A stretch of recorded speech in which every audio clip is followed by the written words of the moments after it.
Habari watu wa Kisumu. Habari. Tia Mabel. Mulembe.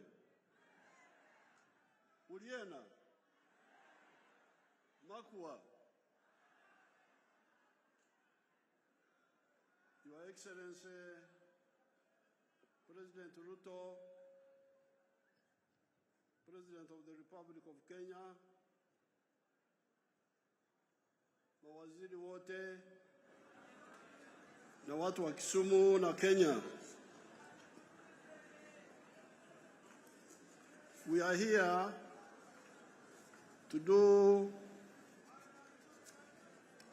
a very important job. This is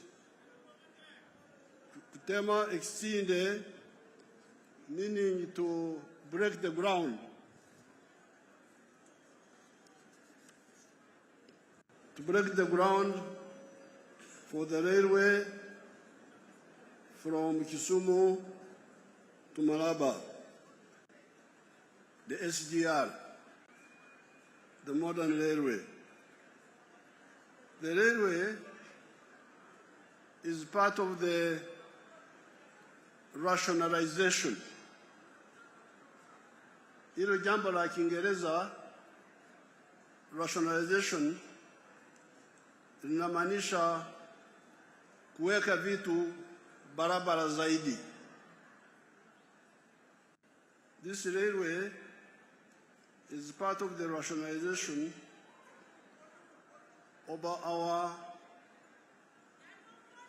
transport system, especially on the Uganda side, which is irrational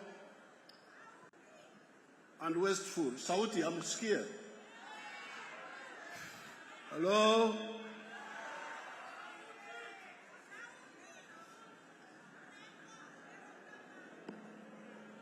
I was saying that the railway is part of the rationalization of our transport system, especially on the Uganda side, which is irrational and wasteful. Why? Because the items being transported are concentrated on the road, i.e. passengers, light cargo, heavy cargo, petroleum products are all on the roads. Sasa hivi usafiri kwa barabara ni mchanganyiko. Kwa lugha za Uganda tunasema akatogo. Akatoga means kuchanganya maharagwe na ndizi. So the transport now is akatogo on the roads. Our plan is to transfer all heavy cargo to the railway. Hii ndio maana ya hii mradi. Mizigo yote mizito sana toka kwa barabara kwenda kwa gari moshi. Ndio maana yake. Then transfer all the petroleum products to the pipeline.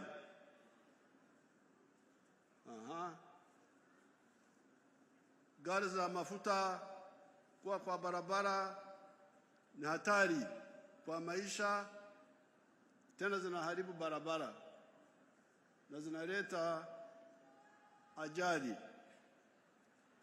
So heavy cargo kwenda kwa gari moshi, mafuta kwenda kwa pipeline. The railway can combine also water transport. Now, this now leaves the roads for passengers and light cargo. This is the whole plan. Kutoa uharibifu na gharama kali kwa usafirishaji mizigo mizito kwenda kwa gari moshi. Mambo ya vitu vyote vya mafuta kwa pipeline. Hiyo inamaanisha nini? Kwa barabara tumeacha wasafiri, watu pamoja na mizigo maridadi. In transporting heavy cargo and petroleum products to the pipeline and the railway, we are not aiming at just convenience and crowding the roads by all the items, but we are also looking at the competitiveness of the economies. Kwa sababu bidhaa tunalima shambani, tunatengeneza viwandani, lazima hivi bidhaa mtu mwingine anunue. Sasa bidhaa zetu zikiwa gari kali vitakosa soko. Hakuna mtu anaweza kununua kitu cha bei ya juu, kumbe mchina anafanya kile kitu kwa bei ya chini. So it is madness to go on with the road transport for cargo for the railway. It is suicide. Tunakuwa tunajiua sisi wenyewe. Hatuweze kushindana kwenye soko za ulimwengu.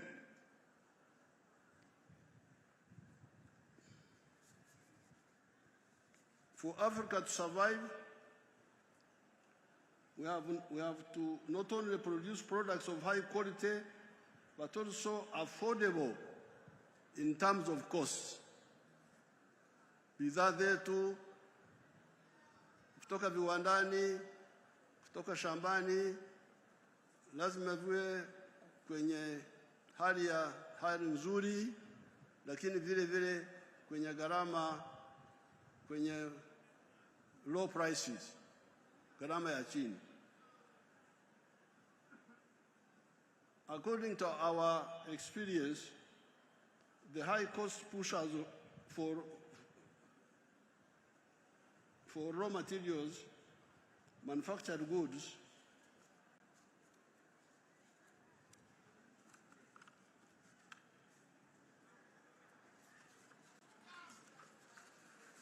and agricultural products are transport, energy like electricity, and cost of money.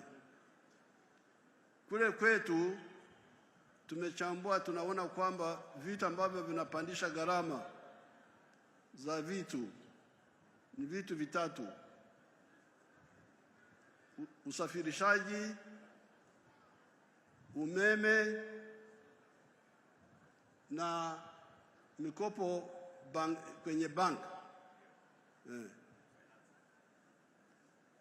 Kama nataka uchumi wako uendelee, lazima uangalie hayo mambo matatu. Lazima gharama ya usafiri iwe ya chini, gharama ya umeme iwe ya chini. Umeme kwa night clubs sijali kama uko juu. If the electricity for night clubs is high, yule ambaye ataka kwenda kwenye night club aache. Lakini umeme kwa kiwanda lazima uwe chini. So these are the three cost pushers which I have seen myself: the cost of transport for goods, the cost of electricity, and the cost of money borrowed in banks. That's why Africa has been import-oriented. If you go to a bank, commercial bank, and you borrow money which is 20% interest, how will you manage to manufacture goods? How will you manage? Lakini uchenda Uchina na kuleta nywele za watu ambao walikufa zamani na kuleta perfumes, unazuza hapa kwa gari kali, you will pay back the loan from the bank. But the manufacturer will not manage. So this is really part of the liberation movement. If Africa does not address these, we shall be outpriced and our goods will not be competitive even within Africa. Even within Africa. This is now where the railway transport, water transport, the pipeline of petroleum products, and government-owned banks come in. That's why in Uganda, we privatized some banks, but we kept Uganda Development Bank under the government, the Housing Bank, Post Bank, and some other banks. Because we want banks which are not looking for high profits. We want banks which are looking for cost recovery and a modest profit, but mainly service delivery. Transformation, which His Excellency President Ruto was talking about. These banks, if they are government-owned, will not be looking for high profits. They will be looking at cost recovery and moderate profits. They will give us what we need: low cost of transport, low cost of money, and low cost of electricity. The private sector can come in, but the government needs to agree with them about the prices that they charge. Our experience is that in these three crucial areas, especially the railway and electricity, for the banks, we kept our banks, government banks, to fund manufacturing. So if you want to go to commercial bank, wakuibie huko kwenda, you have no problem. But for manufacturing, UDB, Uganda Development Bank. But for the railway, you know, we had part of the problem of the meter gauge railway, that railway, the one of Naivasha, Molo, Eldoret. We had tried to privatize it. And that's how it got into problems.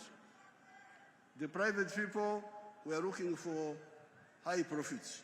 That's how they got into all these problems. We have now taken it back.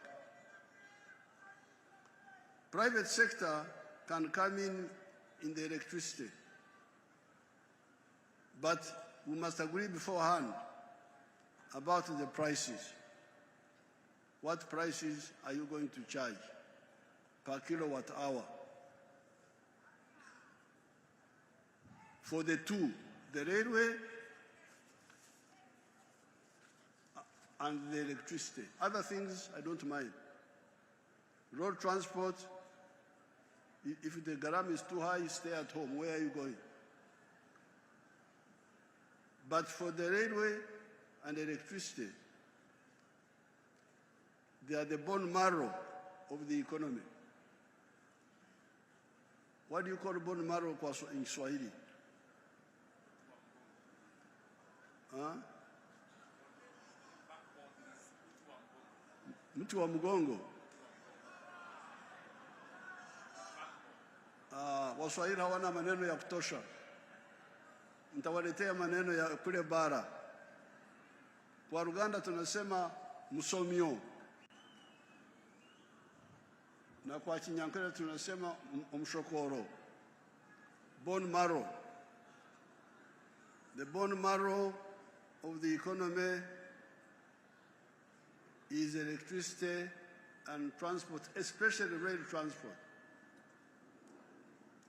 So therefore, I'm very happy to be here to take part in this historic. I want to congratulate Kenya for struggling and bringing the railway from Mombasa to Nairobi, from Nairobi to Naivasha, now from Naivasha to here, and now from here to Malaba. We are going to push our part. We are already pushing our part from Malaba to Kampala, from Kampala to Kasese, Kasese to Mpondwe, linking with DRC. And then we are working on the railway from Tororo to Gulu to Nimule to Juba, and also on the line from Bihanga to Kigali, on the other, a branch. So you people who have come here, you are, every one of you should take a picture of yourself here, because you are now part of history.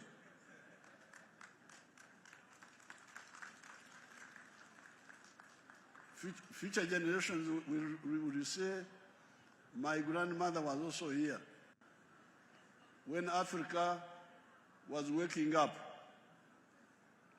Unajua shida ya Afrika ni kulala. Wanapenda kulala, mambo yanakwenda mbele ambao umelala. Lakini sasa mnaona tunaamka pole pole. Kwa hiyo kulala kwa lugha wanasemaje? Nino. Kwa lugha kulala wanasemaje? Nino. Kwa actually tunasema nino. Okay, hiyo. Kwa hiyo namshukuru Rais Ruto kwa kazi nzuri amefanya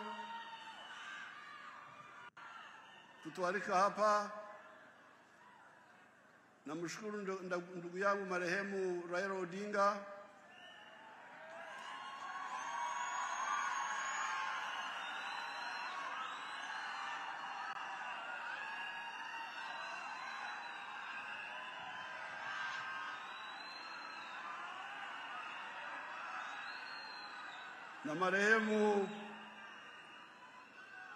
na marehemu Mwai Kibaki walishughulika sana kuleta reli kutoka Mombasa, na Rais Uhuru, wote wametoa mchango kwa kusukuma project hii. So I congratulate His Excellency Ruto and the people of Kenya, and I am really happy, very happy with you. Thank you so much. Mungu awabariki.